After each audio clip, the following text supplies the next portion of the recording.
Well, I started out with $1 gold, gambled with a man and I won me another. I bought me a gun and I robbed my brother. I'm bad, but I don't care, boys. Gonna be a millionaire. Welcome to Book Time with Ryan. I am Ryan, and today I will be talking about Crimes of the Middle Class by David Weisburd, Stanton Wheeler, Elin Waring, and Nancy Bode, or Bode. I'm not sure which way it's pronounced. This was previously a library book. Did I know that when I ordered it? No, I did not.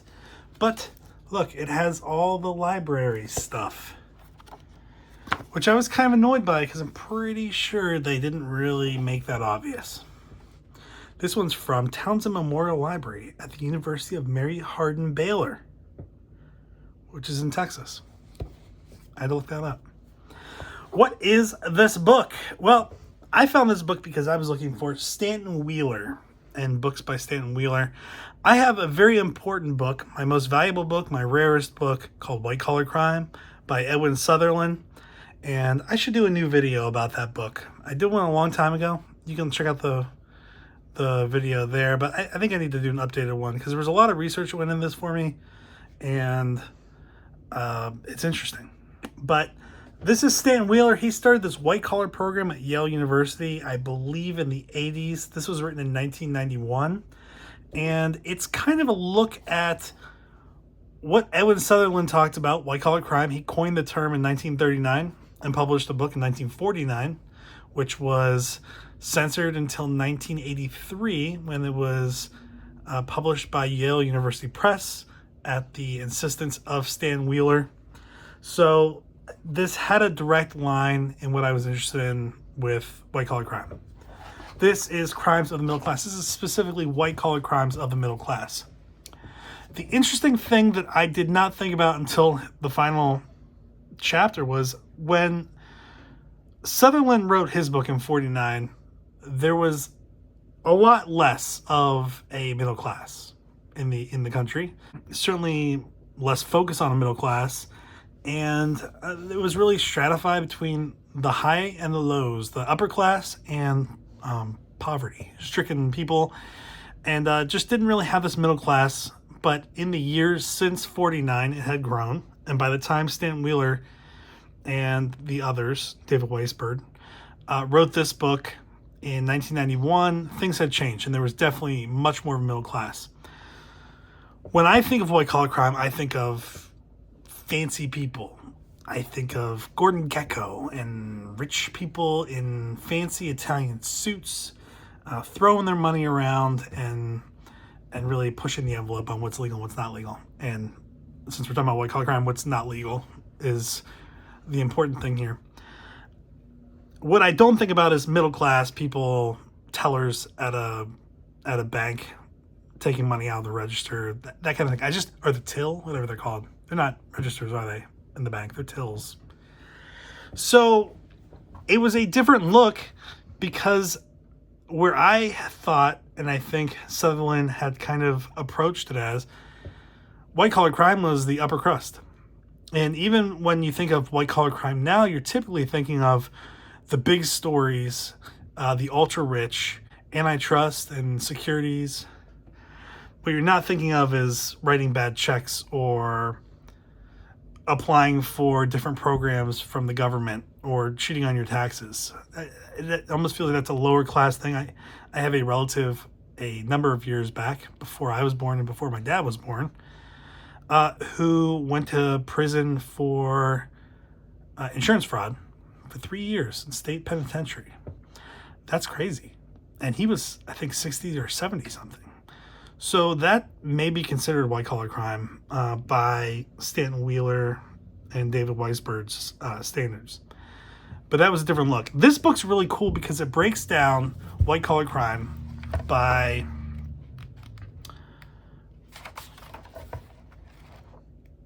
it kind of gives it in like here's the upper part of white. Okay, these are the offense classes, and he breaks it down by kind of the high level offense classes, moderate, and then low. Low being the closest to common criminals. High is antitrust and securities fraud. Moderate is mail fraud, which they also include wire fraud. False claims and bribery. And low is tax fraud, credit fraud, bank embezzlement. So those are the different categories, and basically everything they look at is with those categories in mind. They're comparing it to, the authors are comparing those white-collar crimes to common criminals, and common crime that does not include violent offenders. We're not looking at crimes that involve rape, murder, other capital crimes. I don't know what else there would be.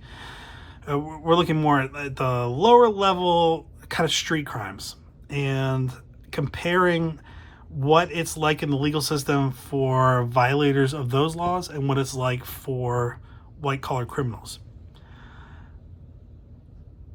Edwin Sutherland was pretty liberal with his use of white-collar crime and white-collar criminals.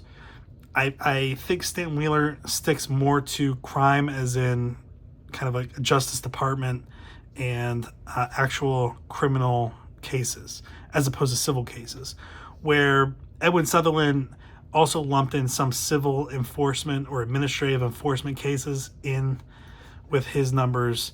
I think Stanton Wheeler, and he was criticized for that. Stanton Wheeler and company are sticking to cases that went to criminal court.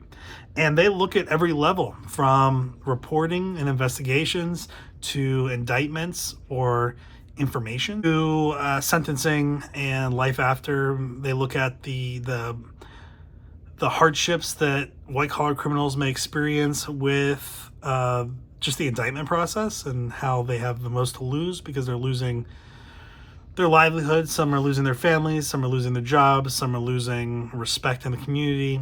And you see less of that with street criminals. In some instances, being indicted is actually kind of a show of maturity or coming of age for street crime, but not for white-collar criminals. And I think one of the points that they make, and I think this was written somewhere too, was that the system is hard on white-collar criminals. Now you're probably thinking of like club fed criminals that have pretty cush service time.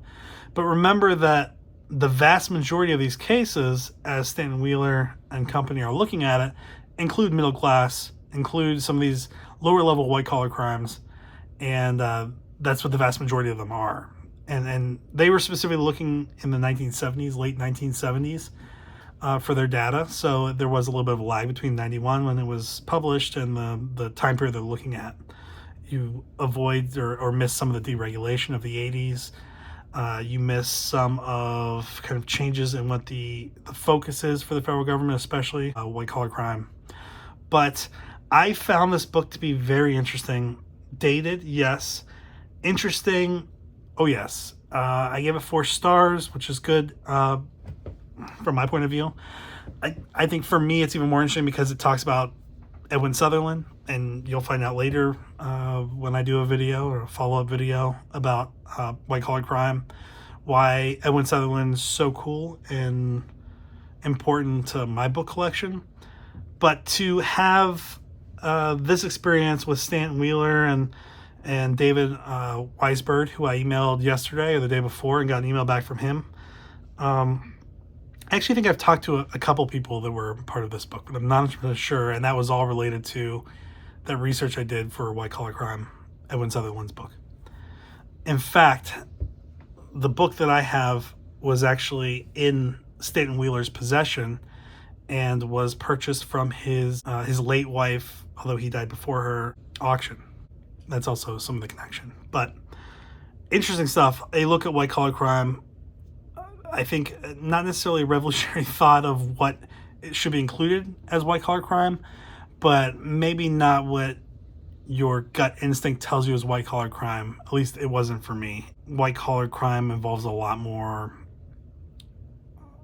people from different social statuses or different levels of society than I had originally anticipated. But after reading this, I mean, I think I agree with some of it. Some of it I think is a little on the fringe of white collar crime. It feels like just gut instinct kind of feel, but also, I mean, they're the experts, and a lot, I'm sure, has changed since 1991 too. So it'd be interesting to see how this is approached now. I'm sure there are books out there that cover that. I just don't have them and haven't read them. But thanks for being here today. I knew this was going to be a relatively quick one. I think if you're interested in white collar crime, this could be interesting. There's a lot of numbers. There's a lot of math involved with this one. If you're not really interested in that stuff, you're probably not going to enjoy this. But there are moments where you're reading it and you're thinking, oh man, I didn't think about it that way, or that's not something I had considered, or maybe my approach to white collar crime in thinking, not doing. I'm not a white collar criminal. Maybe my approach is not totally in line with what the thinking is by judges when I'm thinking about it. So it was good. It was a rewarding read. It was relatively quick. It was about 200 pages, and a lot of that was graphs, and tables. So there's some areas that are actually, it feels like less than 200 pages, probably like 150-ish. But thanks for being here today. I will talk to you later. Bye. Hopped on a ship and I sailed the waves, dealt in rum and I dealt in slaves. Sent my cap into a watery grave. He's gone, but I don't care, boys. Gonna be a millionaire. He's gone, but I don't care, boys. Gonna be a millionaire.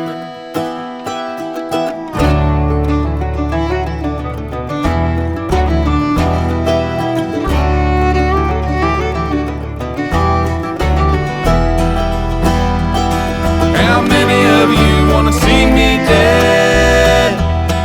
How many of you wanna have my head? How many of you just live your lives wishing you were me, boys, wishing